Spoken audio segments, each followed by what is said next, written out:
Stoelting soft serve. This unit we've been limping around for a while. She's got an intermittent leak, which is funny, so you can really see, right, the evidence.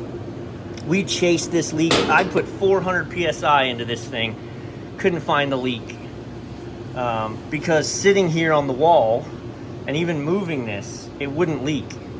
But when they pull it out and it really flexed, these crimps were leaking, as absolute evidenced by the oil here. So what I did was just, and I wasn't delusional to think, because this is the high side, that this was going to stop the leak. But I've got a little piece of wire in there to help minimize the bend, and then I wrapped it so that while we were waiting, hopefully the leak would be minimized. So the resolution, right, is new hose from the manufacturer, right? So you got your screw-on connection and then our torch in there. So system's already flat, so that makes it easy. So we're gonna hook up some nitrogen and my gauges, run some nitrogen through the system. I'm gonna untorch that first, and then we'll get this guy torched in. I've got several repairs to do here today, but I'm gonna start with this so that I can get it torched in, get the vacuum running while I work on the other things. All right, so with this off, I put a little zoom lock, or zoom spout oil on there. I attach that side first, because obviously this side is however, but if I attach this in a funny way that puts a kink on that, then it's weird.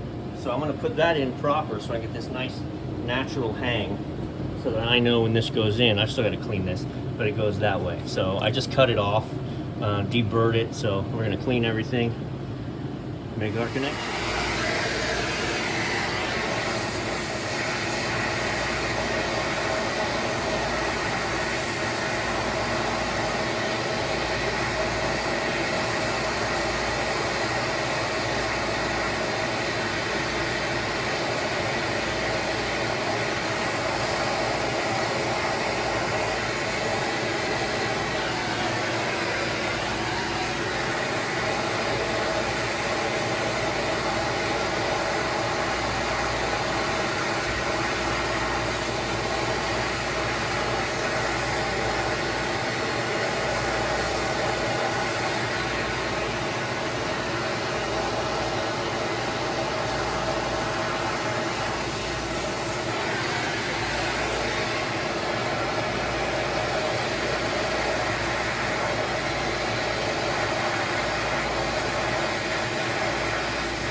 All right.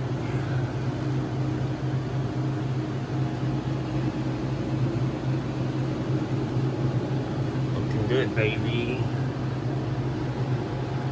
No drama. All right, we're gonna run some, I'm gonna close the system now, pump it full of about 400 psi of nitrogen, leak test it. I mean, you can see it's not gonna leak, that's beautiful. But I need to leak test this side anyway, so moving on. All right, so actually only put about 200 psi of nitrogen in it. I had a little leak from here, so I had to really put the monkey on that, get it tightened up. But now we're good. Nothing from any of there. Nothing from up here, which this isn't what I was worried about. I was definitely worried about that.